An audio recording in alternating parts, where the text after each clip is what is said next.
Assalamualaikum.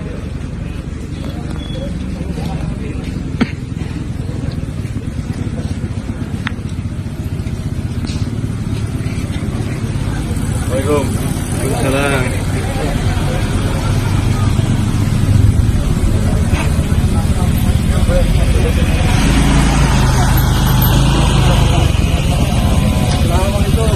Waalaikumsalam warahmatullahi wabarakatuh.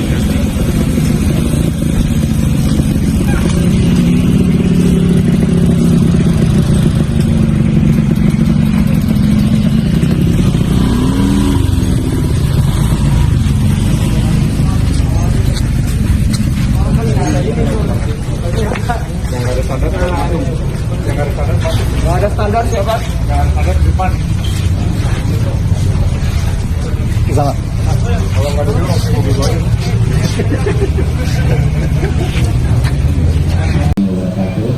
Waalaikumsalam warahmatullahi wabarakatuh. Alhamdulillah, nahmaduhu wa nasta'inuhu wa nastaghfiruh wa na'udzu billahi min shururi anfusina wa min sayyiati a'malina. May yahdihillahu fala mudilla lahu wa may yudlil fala hadiya lahu. Asyhadu an la ilaha illallah wahdahu la syarika lahu wa asyhadu anna Muhammadan abduhu wa rasuluhu la nabiyya ba'dahu.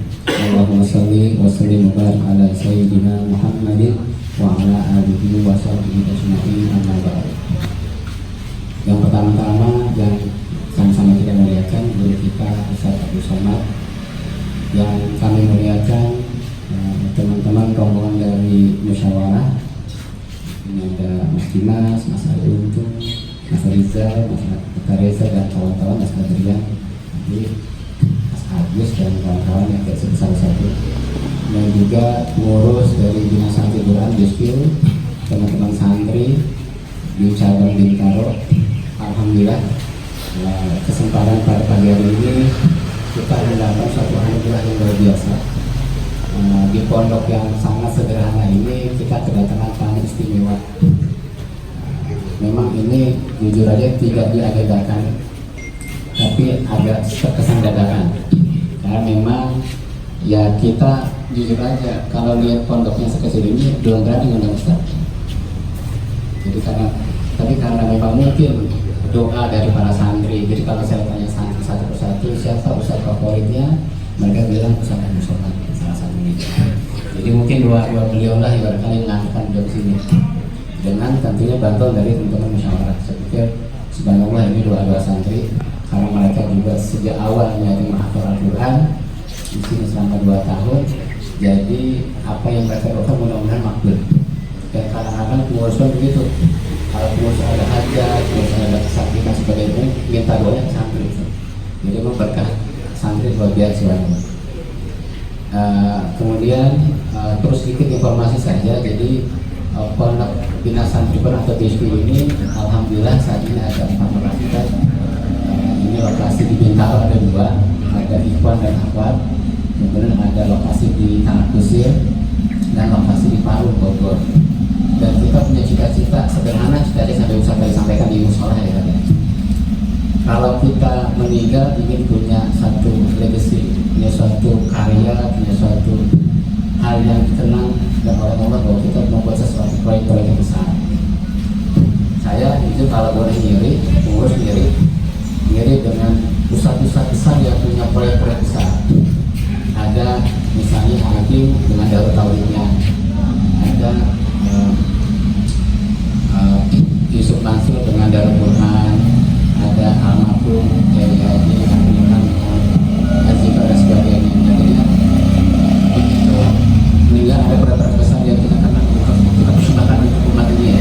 Makanya cita-cita terkadang itulah ya kita coba kembangkan, dan mudah-mudahan dengan mulai 4 lokasi ini kita berharap mohon doa dari Ustaz dan semua kita akan kembangkan kalau sebagai lain, mudah-mudahan sampai puasa-puasa. Harapan kami bisa sampai ke seluruh provinsi dan seluruh kabupaten kota yang ada di Indonesia. Tentu ini terkait donasi dari beberapa pengurus, dari beberapa donatur yang tidak saya sebutkan satu persatu. Subhanallah, biasa mereka biasa dan itu. Dan sampai di sini semua adalah beasiswa. Jadi mereka adalah lulusan SMA yang sudah menyelesaikan pendidikan formalnya dan melanjutkan menjadi kursus menjadi penghafal Quran selama 2 tahun untuk 30 juz di sini. Jadi terima kasih juga kepada para asatidz, para guru, yang para muslim yang telah menyediakan waktunya untuk membina santri-santri. Mudah-mudahan jasa beliau dapat berkah dan mendapat ganjaran pahala dari Allah Subhanahu wa taala. Mungkin demikian saja, mungkin sedikit sepatah dua kata dari kami sahabat pengurus.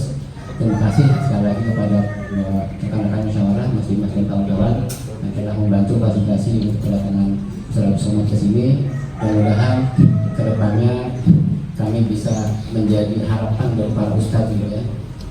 Tadi saya sampaikan bahwa santri-santri ini kedepan bukan hanya menghafal Al-Quran, tapi menjadi penggerak-penggerak perubahan. Ya, juru-juru dakwah tadi. Dan maka bukan hanya menjadi alim dari dakwah dan perubahan di umat ini. Demikian.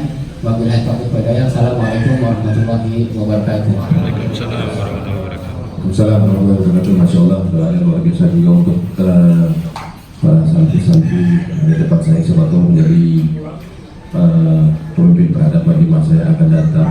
Amin ya Rabbal. Dan sepertinya inilah waktu yang kita tunggu-tunggu, yaitu mendengarkan pesan dari guru kita Ustaz Abdul Somad. Pada Ustaz. Bismillahirrahmanirrahim. Assalamualaikum warahmatullahi wabarakatuh. Waalaikumsalam. Alhamdulillah wassalatu wassalamu ala Rasulillah wa ala alihi wa sahbihi wa man tabi'ahu wa mawala. Sahabat-sahabat musyawarah yang memfasilitasi acara kita pada pagi hari ini, Mas Hari Untung, Mas Dimas, yang lain tidak dapat saya sebutkan satu persatu, Mas Andri, kemudian Bapak Nasrul, kemudian Adinda, Ananda, para penghafal Quran. Insya Allah kita semua dimuliakan Allah Subhanahu wa ta'ala. Amin ya rabbal alamin. Al-mahiru bil Quran ma'as safaratil kiramil barara. Orang yang menghafal Al-Quran, peduli kepada Al-Quran, ma'as safaratil kiramil barara, mereka akan dibangkitkan bersama para malaikat. Yang mengatakan itu bukan saya hanya menyampaikan sabda Nabi Muhammad SAW. Ciri malaikat tidak punya dosa, ciri malaikat tidak punya hawa nafsu. Mengapa penghafal Quran disandingkan dengan para malaikat? Padahal penghafal Quran itu manusia. Manusia itu makan minum, manusia itu punya hawa nafsu. Karena mereka mampu mengalahkan keinginan mereka demi untuk menjaga ayat-ayat Allah dalam kepala mereka, denyut jantung mereka. Maka penghormatan diberikan Allah untuk mereka. Mereka disandingkan dengan para malaikat. Jadi hari ini kami juga mendapat keberuntungan bersama orang yang akan disandingkan Allah bersama para malaikat. Mudah-mudahan kami juga mendapatkan syafaat itu nanti di hadapan Allah Subhanahu wa taala. Jadi kalau Pak Nasrul tadi mengatakan Ustaz Abdul Somad kami tidak mengundang karena tempat kecil sederhana, justru kami datang karena ingin mendapatkan kemuliaan bersama orang-orang yang dalam hati mereka, di lisan mereka, dalam kolbu mereka, dalam pikiran mereka adalah Al-Quran. Ketika mereka pejamkan mata, yang terlintas, yang terlihat adalah Al-Quran, maka mereka disertakan Allah bersama Allah. 5 kali Allah katakan kami, inna nahnu nazzalna dzikra wa inna lahu lahafizun. Padahal Allah itu tunggal, qul huwallahu ahad, esa, tunggal, tidak berbilang. Tapi Allah 5 kali mengatakan kami, inna kami, nahnu kami, nazzalna kami menurunkan Al-Quran, wa inna kami lahafizun, kami menjaga Al-Quran. Apa yang dimaksud Allah dengan kami di situ? Aku dan orang-orang penghafal Quran ini. Allah tidak perlu sebenarnya, karena Allah itu innama amruhu idza arada syai'an ayaqula lahu kun fayakun. Tapi mengapa Allah katakan inna, aku, kata Allah, kami bersama penghafal Quran ini menjaga Al-Quran ini. Allah menyebutkan mereka bersama dirinya karena memuliakan mereka. Oleh sebab itu di hari mulia, hari Jumat, di bulan mulia, bulan Muharram, di saat momen mulia Tasu'a 9 Muharram dan esok 10 Muharram, bersama orang-orang yang mulia karena ada Al-Quran. Malam itu sebenarnya malam yang biasa saja, tapi begitu malam itu diturunkan Al-Quran, malam itu berubah menjadi Lailatul Qadri khairum min alfi syahr. Gua itu biasa saja, karena gua itu hanyalah satu celah di antara bukit-bukit berbatu. Tapi karena Quran turun pada momen di situ, maka gua itu menjadi mulia. Gua Hira sampai hari ini dikunjungi orang, dimuliakan di tanah suci. Kemudian pula mulut itu biasa saja, sama seperti mulut yang lain. Tapi karena mulut itu keluar darinya Al-Quran, maka dimuliakan Allah Subhanahu wa ta'ala. Kalau mau mulia, maka bersambunglah dengan Al-Quran. Maka dikatakan Allahumma arhamna bil Quran. Sebetulnya cukup dengan mengatakan Allahumma arhamna, cukup rahmati kami. Tapi karena ingin mengundang rahmat Allah dengan Al-Quran, turunnya rahmat Allah itu dengan Al-Quran. Idza quri Al-Quran, kalau Quran dibacakan fastami'u lahu, dengar baik-baik, wa ansitu, diam, la'allakum turhamun. Kamu dapat rahmat dengan mendengarkan Al-Quran. Kamu dapat rahmat dengan membaca Al-Quran. La aqulu alif lam mim har. Alif lam mim tidak dihitung satu huruf. Al alif har, ul alif satu huruf. Wal lam har, lam satu huruf. Wal mim har, mim satu huruf. Wa likulli harfin asyru amsalha. Setiap huruf dibalas 10 kebaikan. Alif lam mim, 30 kebaikan. Bagaimana dengan surat Al-Kahfi? Bagaimana dengan surat Yasin? Bagaimana dengan mereka menghatam Quran? Satu hari mereka ulang hafalannya 2 juz. Satu bulan mereka hatam 2 kali. Satu tahun mereka hatam 24 kali. Sebab itu paling beruntung adalah ayah ibu mereka yang setiap hari mendapatkan hafalan Quran, yang sudah meninggal dunia lapang kuburnya, terang barzaknya, yang masih hidup diberikan kemuliaan lipatan. Karena bagi orang tua yang punya anak hafal Quran, tanpa mereka sebutkan ya Allah sampaikanlah pahala ini, otomatis. Beda kalau mereka hadiahkan pahalanya untuk orang lain yang hidup berkah, yang meninggal dunia lapang alam barzakh. Begitulah kehebatan mereka. Di poin yang pertama, saya ringkas menjadi 3 poin. Setelah mereka mendapatkan kemuliaan, kehormatan, keagungan, kehebatan yang luar biasa diberikan Allah SWT, lalu bagaimana dengan kita? Kita yang tidak hafal Quran tapi punya kelebihan rezeki, punya rumah tahfiz Quran. Yang punya ilmu, maka diabadikannya ilmu tafsir Al-Quran, ilmu bahasa Arab untuk supaya mereka paham, ilmu manajemen ekonomi dan lain sebagainya. Kita jangan berpikiran sempit bahwa menjadi penghafal Quran. Sebagian orang berpikir imam tarawih mulia. Tapi coba kita baca sejarah Nabi. Ketika membunuh nabi palsu bernama Musailamah Al-Kadzdzab, meninggal tentara 70 dan semuanya itu penghafal Quran. Artinya apa? Ke depan kita ingin anak-anak Indonesia tentara hafal Quran, polisi hafal Quran. Dan kabar gembira kemarin, kalau seorang tentara kasih informasi, Ustadz kirim yang hafal Quran, ada pembukaan skala prioritas untuk tentara penghafal Quran. Artinya ada kepedulian. Lalu kemudian ketika saya ceramah di salah satu universitas, Ustadz Somad, mana penghafal Quran, bawa ke sini beasiswa full fakultas kedokteran. Ke depan 5 tahun, 10 tahun akan datang, polisi hafal Quran, tentara hafal Quran, lawyer, pengacara hafal Quran, dokter spesialis penghafal Quran. Dari mana mereka datang? Dari rumah-rumah tahfiz Quran. Yang punya rumah 1, 2, 3 buat satu rumah tahfiz Quran. Anaknya diwakafkan ini menjadi penghafal Al-Quran. Hartanya untuk mensupport yang sanggup satu rumah hafal Quran, yang nggak sanggup semen, batu bata, batu kerikil, wakaf, infak, sedekah, apapun yang kita lakukan. Yang selama ini punya bisnis usaha, dia berpikir sekian persen untuk dikirimkan ke rumah-rumah tahfiz Quran. Bersinergi, bekerja sama.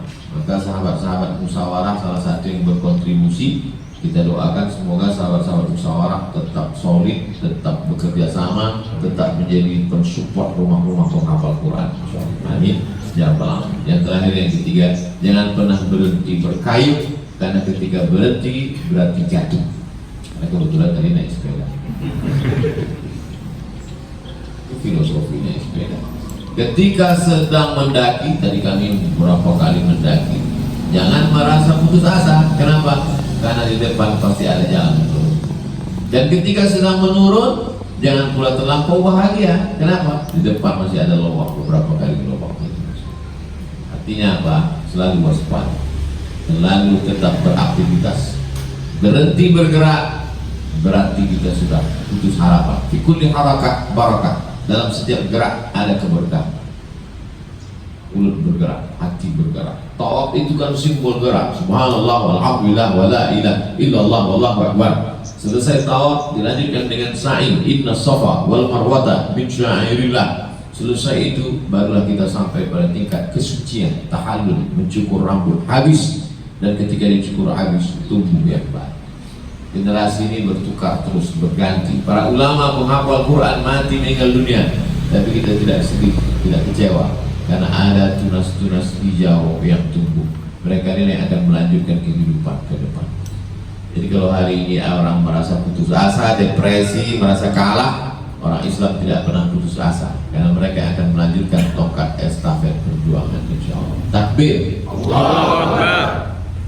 Yang dapat saya sampaikan 3 poin, mudah-mudahan bermanfaat. Terima kasih. Wassalamualaikum warahmatullahi wabarakatuh. Waalaikumsalam Assalamualaikum warahmatullahi wabarakatuh. Apa Ustaz, kalau ada yang mau tanya, kita kasih kesempatan Ustaz. Silakan kita buka 20 pertanyaan.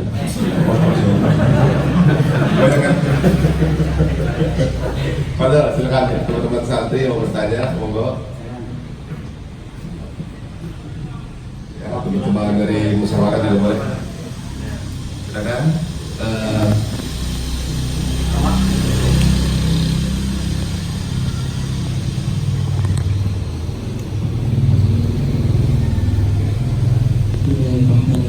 Assalamualaikum warahmatullahi wabarakatuh. Waalaikumsalam warahmatullahi wabarakatuh. Dr. Sobat yang kami muliakan, kami mau bertanya, mungkin saya mewakili pertanyaan teman-teman. Pasti setiap menghafal Quran itu menggunakan menghafal Quran pasti ingin mempunyai hafalan yang kuat. Jadi minta bagaimana tips atau amalan mungkin yang membuat kita bisa kuat hafalannya dan kita bisa menjaga hafalan kita sampai akhir hayat. Assalamualaikum warahmatullahi wabarakatuh. Waalaikumsalam warahmatullahi wabarakatuh. Pada dasarnya kita tidak pernah menghafal, tapi kita menerima informasi secara berulang-ulang. Tidak ada di antara kita ini semua ini yang menghafal Al-Fatihah, kan? Yang pernah menghafal Al-Fatihah angkat tangan, kan? Kita semua tidak pernah menghafal Al-Fatihah, tapi tiba-tiba saja kita hafal. Kenapa? Karena kita dengar ayah ibu kita baca Al-Fatihah. Kemudian di masjid kita dengar mereka baca Al-Fatihah. Jadi sebenarnya Al-Fatihah itu tidak kita hafal, tapi karena sering kita dengar. Begitu juga dengan Qul huwallah, Qul falaq, Qul nas, ayat kursi, kemudian wadduha. Itu rata-rata hampir tidak kita hafal. Cobalah kita renung, kapan kita menghafal Qul huwallah? Enggak pernah. Tapi karena sering kita dengar. Karena informasi yang diterima otak kita itu pertama adalah titik-titik. Seperti satu titik di whiteboard, titik. Pertama sekali dengar titik. 2 kali dengar mulai dia jadi garis sambung. 3 kali dengar mulai menjadi garis putus-putus yang mulai tersambung. 4 kali dengar menjadi garis tersambung tapi masih kurang, abu-abu. 4 kali dengar mulai agak terang. 5 kali dengar mulai garis hitam. Begitulah dia diterima di kepala. Maka ketika adik-adik menghafal, biasanya kepala ini fresh subuh atau menjelang subuh, bangun awal jam 3 ke jam 2 tahajud, sholat sunat wudu, sholat sunat taubat, sholat sunat tahajud. Di waktu sholat itu diulang hafalan yang kemarin, lalu kemudian hafalan baru, apakah targetnya 1 halaman atau 1 lembar, lalu kemudian diulang-ulang dalam sholat qabliyah, sholat ba'diyah, sholat zuhur, sholat asar. Sholat maghrib tidak bisa diulang karena kita mendengar bacaan imam, tapi sholat qabliyah ba'diyahnya dibaca, kemudian ditasmih, didengarkan ke orang. Beda antara kita baca sendiri dengan dibacakan kepada orang. Yang pertama. Yang kedua, sakautu ila waqi'in su'a hifzi. Aku melapor kepada guruku Imam Waqi' hafalanku kacau, kata Imam Syafi'i. Wa arsyadani ila tarkil ma'asi. Imam Waqid memesankan kepadaku tinggalkan perbuatan maksiat. Li'anna al-ilma nurun, karena ilmu itu cahaya. Wa nurullahi la yuhda lil 'asi. Cahaya Allah tidak diberikan kepada orang yang maksiat. Jadi alhamdulillah di sini terjaga, matanya terjaga, pikirannya terjaga, hatinya terjaga, dan sebab itu jaga. Karena Allah Ta'ala tidak mau memberikan cahaya itu kepada orang yang melakukan perbuatan maksiat. Walladzina idza fa'alu fahisyatan, kalau ada dia silap-silap, zakarullah, dia langsung ingat Allah, fastaghfirullah lidzunubihi, minta ampun kepada Allah, maka Allah mengampunkan silap salah dosa mereka. Kalla bal rana ala qulubihim, ada satu titik di dalam hati mereka. Begitu ada satu titik hitam, hapus langsung dengan istighfar, salat sunat taubat, berwudu. Kalau dibiarkan titik ini satu titik menjadi dua titik menjadi tiga titik menjadi hitam-hitam semua. Kita memandang dunia ini dengan pandangan yang hitam. Kalau orang pakai kacamata hitam, semua orang menjadi hitam. Tapi kalau kita pandang dengan cermin yang jernih, yang bening, maka semuanya menjadi terang benderang. Oleh sebab itu, jauh perbuatan maksiat. Yang ketiga, jangan aniaya orang, jangan zalimi orang. Karena da'watul mazlum la turad, doa orang teraniaya tidak tertolak. Jadi seringkali sebenarnya kita mendapatkan keberuntungan hidup itu dari doa orang lain.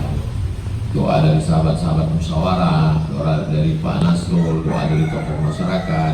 Kami datang ingin mendapatkan doa adik-adik, adik-adik juga mendapatkan doa dari hadirin hadirat. Maka hablum minallah, hablum minannasnya menjadi baik. Maka insya Allah jaga yang tiga ini, insya Allah hafalannya kuat, mudah-mudahan menjadi para penghafal Al-Quran yang menjaga amanah Allah Ta'ala, menjaga Al-Quran. Nauzubillah, ketika semua Al-Quran terbakar seperti yang terjadi di Baghdad saat serangan Mongol, Genghis Khan menghancurkan semua perpustakaan, dibakar sampai air sungai Tigris, sungai Efrat itu hitam karena Quran, manuskrip, tinta-tinta itu luntur dibuang, sampai kuda menyeberang dari sungai Efrat dengan sungai Tigris di belahan bumi Allah Subhanahu wa Ta'ala. Tapi kemudian mengapa Quran tidak hilang? Karena Quran ada di kepala. Andai terbakar semua perpustakaan, andai hilang semua Al-Quran mushaf, andai dicabut begitu dibuka Quran tinggal kertas putih, Quran tidak akan hilang. Kenapa? Karena ada anak-anak, adik-adik itu sekalian. Oleh sebab itu kalian adalah manusia-manusia yang dipilih oleh Allah untuk menerima wahyu Allah yang ditanamkan sebagaimana dulu Jibril menanamkannya, meng-set-up-nya ke dalam hati Muhammad SAW. Nabi meninggal ada di dalam diri sahabat, sahabat meninggal pindah ke dalam tabi'in, tabi'in meninggal pindah ke dalam hati tabi'in, dan sekarang Quran itu bersemayam dalam hati kalian. Maka itu tentulah pilihan Allah. Jaga dia sampai hari kiamat, Quran akan tetap ada, janji Allah. Dan Allah itu kalau sudah berjanji, innaka la tuflihul mi'ad.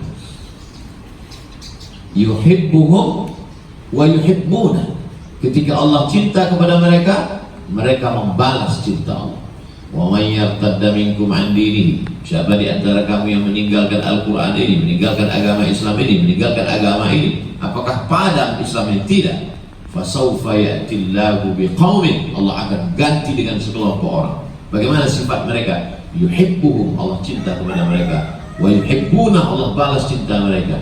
Lalu kemudian mereka akan menolong agama Allah dengan nyawa dan harta mereka. Dan yang paling penting, la yakhafuna fillah laumata la'im, mereka tidak pernah takut sedikit pun terhadap orang yang mencela. Bahasa Al-Qur'annya laumata la'im, mencela. Bahasa sekarangnya membuli, haters, caci maki, sumpah serapah. Mereka tak pernah takut, karena takut mereka sudah habis untuk Allah, sampai tak tersisa sedikit pun takut mereka untuk manusia.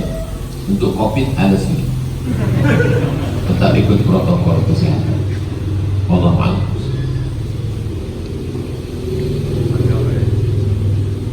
Jadi kalau menghafal saya jadi baru tahu dari Ustaz. Ya, apakah sekali dapat 1 titik, sekali lagi diulang mulai 2 titik. Pas ketika kali udah waktunya kita isi foto. Mau titik yang mana di jodoh kita? Masya Allah. Ada pertanyaan lagi mungkin teman-teman? Cukup? Ada lagi kan? Silakan langsung 5 pertanyaan tadi. Assalamualaikum warahmatullahi wabarakatuh.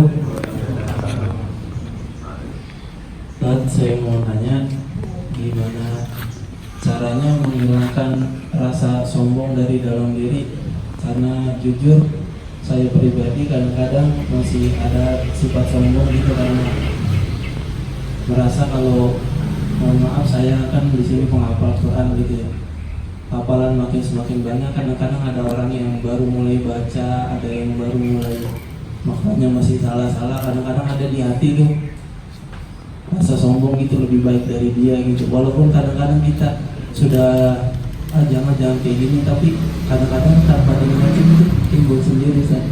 Kira-kira gimana Zat? Sedangkan sifat sombong ini kan salah satu sifat yang bahaya gitu kalau tetap ada, gimana caranya gitu.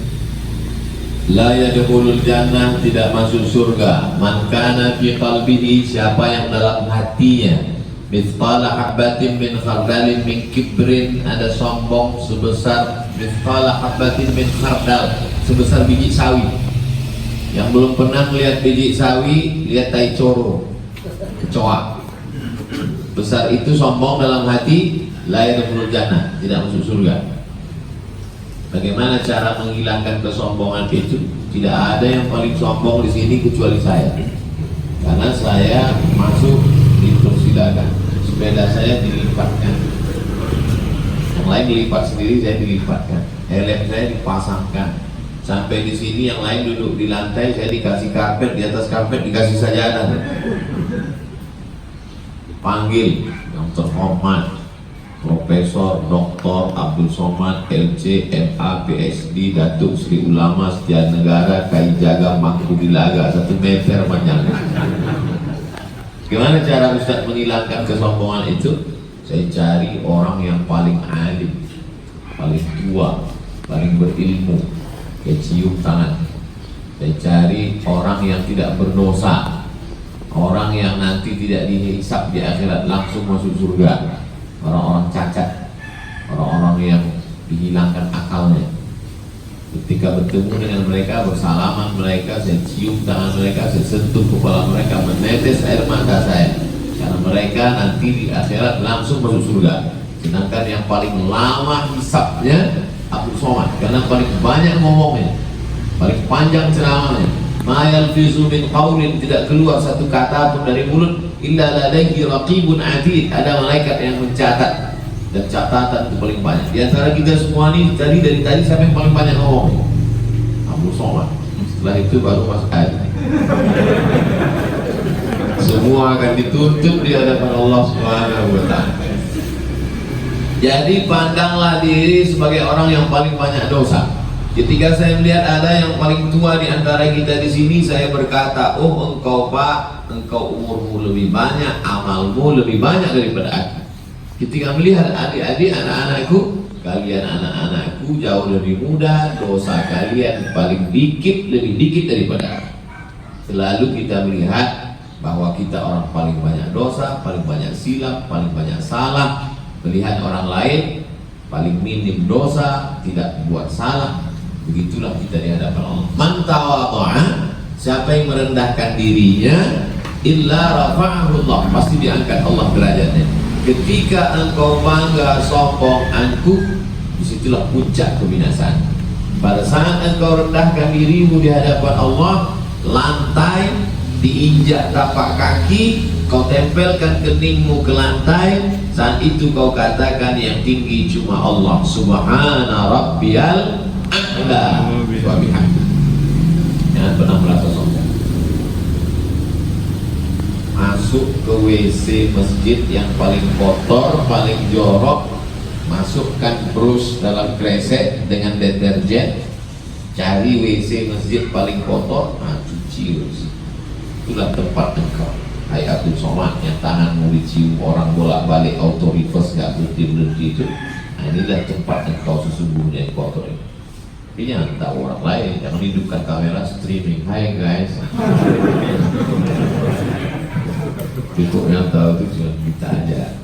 Pergi ke tempat-tempat yang orang kuliah, ulama, kiai, rasa kita.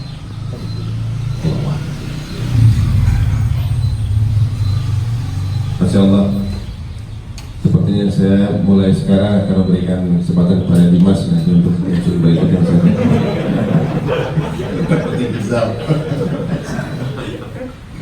Baiklah, sepertinya rekan-rekan semua, sekarang adalah momen di mana kita akan menyaksikan serah terima yang akan diberikan langsung oleh guru kita kepada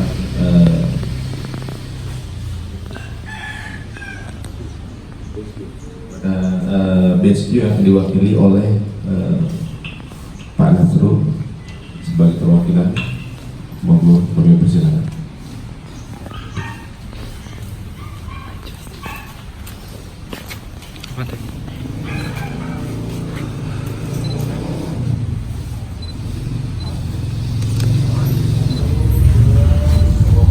Bismillah, semoga ini adalah sebuah awal luar biasa.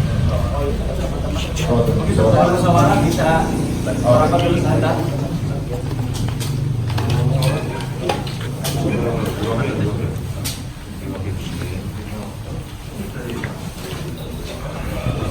Agus, Mas Agus, Mas Dion, Dion, sini ya. Andi, Bang Andi, bentar. Oh, Wisnu. Dudek.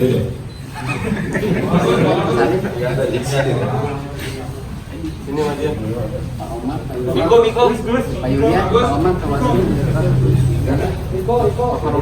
Rojak. Pak Omar, boleh? Amin.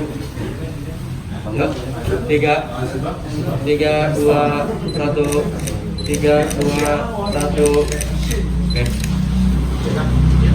Santri mungkin sama Pak Farudin dari Batu Lapa dari santri.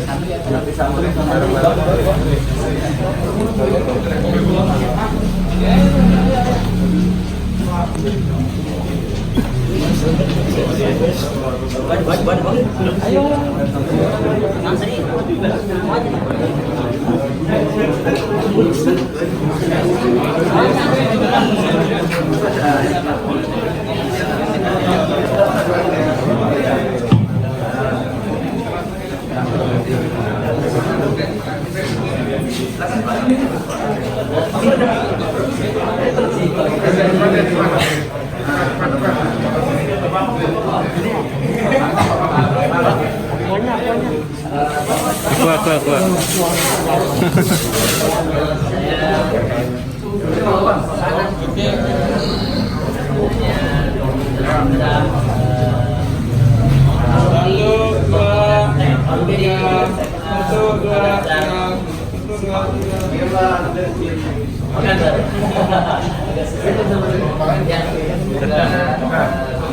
Makasih banyak. Selesai ya?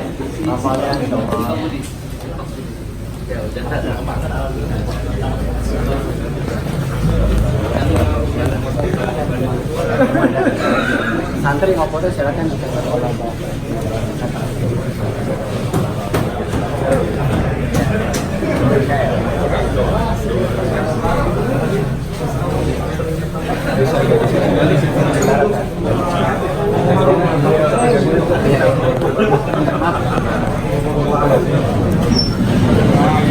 Kita nih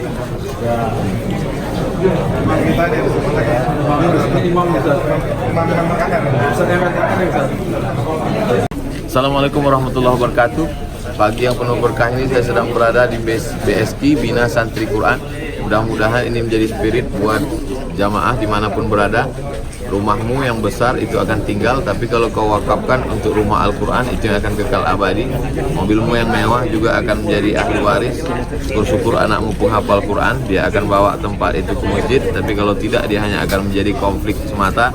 Maka carilah rezeki sebanyak-banyaknya, tapi untuk mensupport rumah Al-Quran. Terima kasih, berkah selalu. Assalamualaikum warahmatullahi wabarakatuh. Assalamualaikum warahmatullahi wabarakatuh. Halo semuanya, saya Riki Harun. Hari ini lagi ada di Rumah Tahfiz Bina Santri Quran. Semoga ini menjadi ladang pahala Pak buat semuanya Pak. Berkah semuanya hafal Quran dengan cepat dan nantinya bakalan dapat pahala yang sesuai dengan apa yang dicapai lah. Amin. Assalamualaikum warahmatullahi wabarakatuh. Alhamdulillah di sini bisa ketemu sama teman-teman dari BSQ Bina Santri Quran. Mudah-mudahan ini menjadi penyelamat kita di masa yang akan datang dengan banyaknya adik-adik yang menghafal Quran, dan juga semangat untuk adik-adik semuanya. Semoga menjadi andalan kita di masa-masa yang akan datang. Sukses terus, kita dukung dan kita support. Assalamualaikum warahmatullahi wabarakatuh. Assalamualaikum warahmatullahi wabarakatuh. Saya Adrian Maulana, senang sekali bisa berkesempatan mengunjungi salah satu cabang BSQ yang ada di Bintaro.